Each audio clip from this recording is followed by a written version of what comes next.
Welcome back to Good Morning Football. You are looking at All Caps, presented by New Era. I'm loving these. You guys like them? Absolutely, I love it. Is somebody using this one later? Put it on, Kat. It's chilly out here, too. Grab the cap. Here's how it works. I'm going to tee up some questions. You pick the hat, hungry hippo style. So whoever grabs the cap first of the team that fits accordingly. So grab the cap of the team who will make a statement and needs a statement win in Week 12. Good old statement needs win. one? All right, I'm going to have to get up from the table. Triggs on the fly, baby.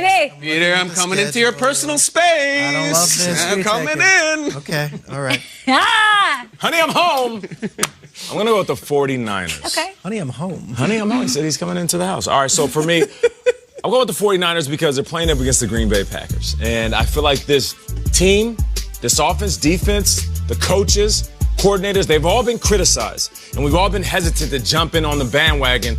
And this game right here will shut the door. If they go out there and they beat up on this offense for the Packers, they make Aaron Rodgers uncomfortable, and they force turnovers in this game, then I think we will stop saying, let's wait for the 49ers to prove themselves. This will be the ultimate prove-it game. I got the 49ers making a big-time statement, not just within the conference, but to the entire NFL community. Especially being as banged up as they are. Yeah, I'm going to stick with a team on the Bay, but the other side of that argument, the Oakland Raiders. You guys remember Week 11 into Week 12 of the 2019 season when we crowned the Oakland Raiders Super Bowl champions after they beat the Cincinnati Bengals 17-10 in a game they fought tooth and nail for? Sure. That's this week. That's what we've done, and it's not we as in like you got me included. Like I've been praising this rookie class as if it's the greatest thing of all time. Yeah. Don't lose to the Jets this week. Don't lose to the Jets, a team that you're supposed to beat, before you play the Chiefs next week for what could be the game that decides the AFC West. Raiders, go out there, show that you're a legitimate team. Do not have a trap game. Raiders must win this week. They must. This hat has been used so much, it's got all kinds of makeup on the inside of it. I'm going to put this one on.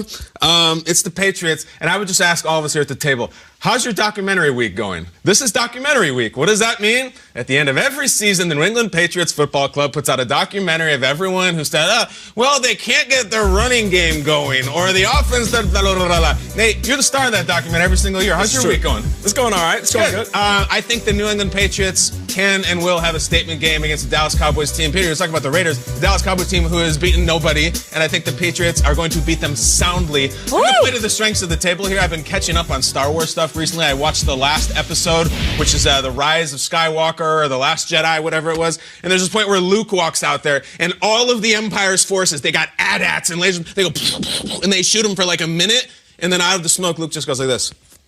And it's like, oh, he dropped the saber. That's going to be Tom Brady this weekend. He's going to drop the saber at Pats. You're telling me a huge offensive performance from Tom Brady. He's going to be out there, statement, throws. I think an offensive awakening. Okay. I really do. Now, I'm not going to say they're going to go 50 burger items, but I think they're going to move the ball. Awakening? What kind of statement can you make when you're 9-1? You have to make, that we ain't dead and that we're going it. But they're not dead. They're 9-1. You know what I mean, Adams. You're making it difficult on me. Everyone's saying they don't have it this year and they're beatable. Okay. I think they're going to flex this. Okay, I love it. That's the best statement, right? Brush it off. I like it. All right. Anakin's king. Crack the cap of the team with the player who will have the best post-game press conference. The awakening. Let's go with the awakening. Let's go with this guy. Kyle, awakening. This is nice and warm. Thanks. If you saw Brady's press conference on Sunday, he's wearing the camouflage jacket. He's got the salute to service look, and he looks miserable. And they had just won a game, 17-10 on the road in Philly, where his boys found a way to rally around him. And I know he didn't throw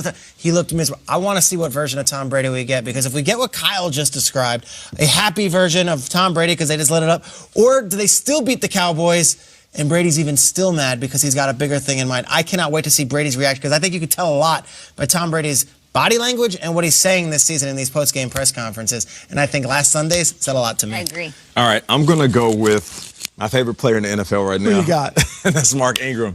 Listen, I love what Mark Ingram is doing, because as much as we compliment him and he could be talking about himself, he spends most of his free time talking about his teammates. You know, a couple weeks ago, I was like, man, I really want a Lamar Jackson jersey. And I meant to tell you, Shregs, hit your connects, because I want a Lamar Jackson jersey. And I still do.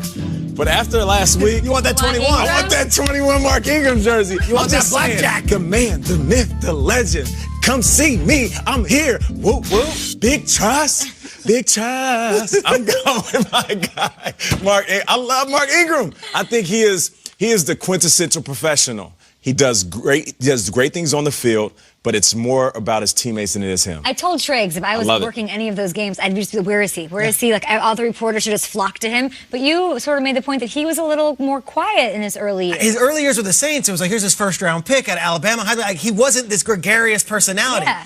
He's kind of evolved into the NFL's mascot of, like, I love my life, I love my team, and I'm celebrating this thing. That wasn't the case when he was a rookie. He's always been very emotional, though. After the draft, we all remember that moment. He's always had it in him. I agree. I think there needs to be, like, the red zone equivalent where we just go to, like the purple zone, and just go, and Hanson goes, we go to the octo box, and they're all Ingram.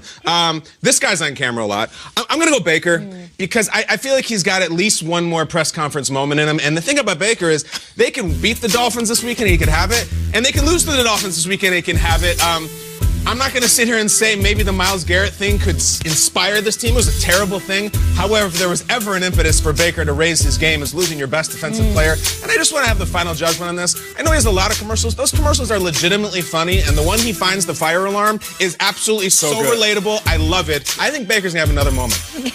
So Glad true. you had your moment. He's have a Sticky Bandits moment. He did the wet ones last week. Yes, I love Bandits. that. That's it. That's for all caps That's right now. it. Wipe the makeup off on these hats. We'll put them away for next time. We have a marquee matchup on Sunday night.